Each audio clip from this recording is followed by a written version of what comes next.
Big brands don't build loyalty by accident.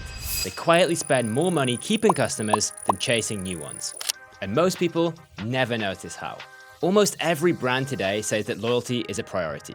Retention, repeat purchases, long-term customers, all the buzzwords are there. But here's the weird part. When you actually ask customers how it feels, most of them still say that brands care more about new buyers than the people who already paid. 67% to be exact. So in this video, we're breaking down how big brands actually try to build loyalty, where they invest in, how they split their budgets, and where the gap between brand strategy and customer reality really is. And let me just tell you, all of this is based on data from the 2026 Customer Loyalty Report by GetResponse, with insights from over 2,400 shoppers in 600 brands across health, beauty, and wellness around the world. Now let's get into it. How big brands think about loyalty. Let's start with the mindset. According to the report, 99% of brands say that loyalty will be important to them over the next 2 to 3 years. Retention even ranks slightly ahead of acquisition as a growth priority. So on paper, everybody agrees. Loyalty matters. But then that mindset changes as brands grow. When you look at brand size, the difference is clear.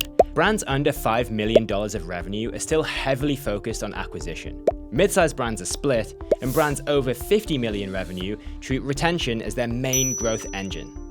In fact, 40% of brands over 50 million revenue rank customer retention as their #1 growth priority. And big brands have learned this the hard way. When acquisition slows down or gets expensive, loyalty is what keeps revenue alive. So instead of pouring more money into ads, they start squeezing more value out of customers that they already have. And that shift shows up in budgets too. How loyalty budgets are actually split. Let's talk about money. Overall, 69% of brands say they split their budget 50-50 between acquisition and retention. Sounds balanced, right? But when you zoom in, smaller brands mostly stick to that 50-50 split. Larger brands are more willing to tilt the scale towards retention, and nearly 17% of brands over $50 million of revenue spend most of their budget on retention. They're not abandoning acquisition, right? They're just betting more on customers who already trust them. And that's where loyalty tactics come in. The loyalty tactics that brands rely on. So what do brands actually do to build loyalty? The most common approaches are discounts and promotions, personalized offers, and points or tier-based rewards. Less common are VIP or exclusive experiences, community or experiential programs, and AI-driven retention. In other words, most loyalty programs are still very transactional. But here's where the problem starts. The problem. When shoppers were asked why they stay loyal, the answers were different. The top loyalty drivers for customers are product quality, which was the biggest factor, value for money, and service and experience. So as you can see, discounts matter, right? But they're not the main reason that people stay. And this creates a loyalty gap. Brands lead with offers, points, and mechanics, but customers stay for results, consistency, and trust. And this mismatch creates shallow loyalty. People buy again, but only when there's a deal. The moment discounts stop, so does the relationship. How big brands deal with it. Smaller brands tend to keep things simple, 1 or 2 loyalty tactics at most. But once brands hit mid-size and enterprise levels, things get layered.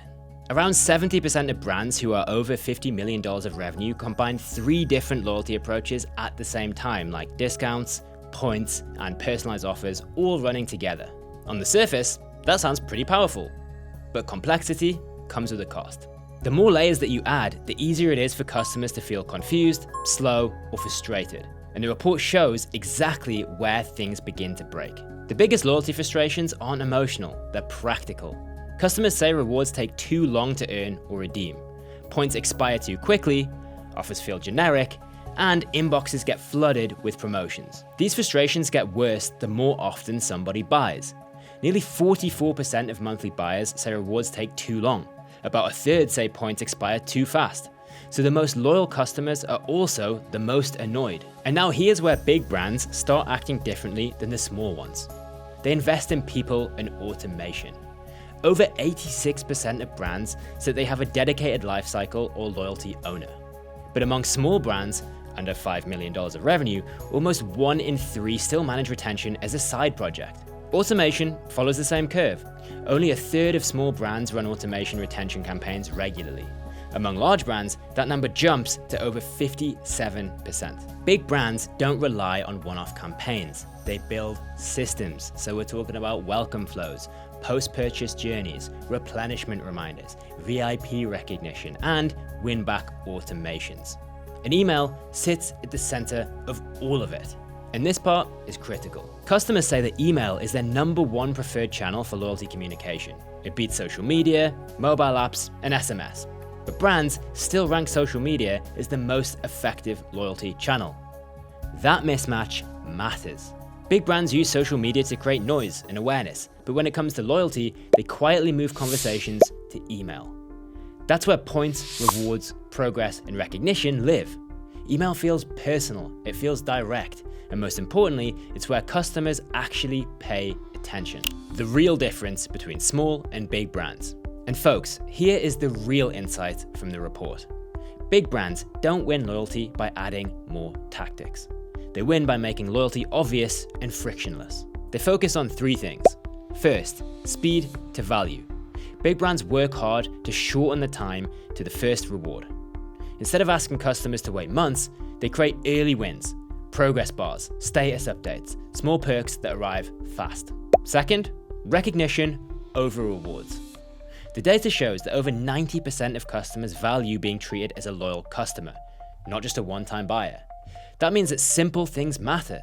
Early access, VIP labels, you're close to your next reward messages. Recognition makes loyalty feel human. And thirdly, using data that customers are happy to give.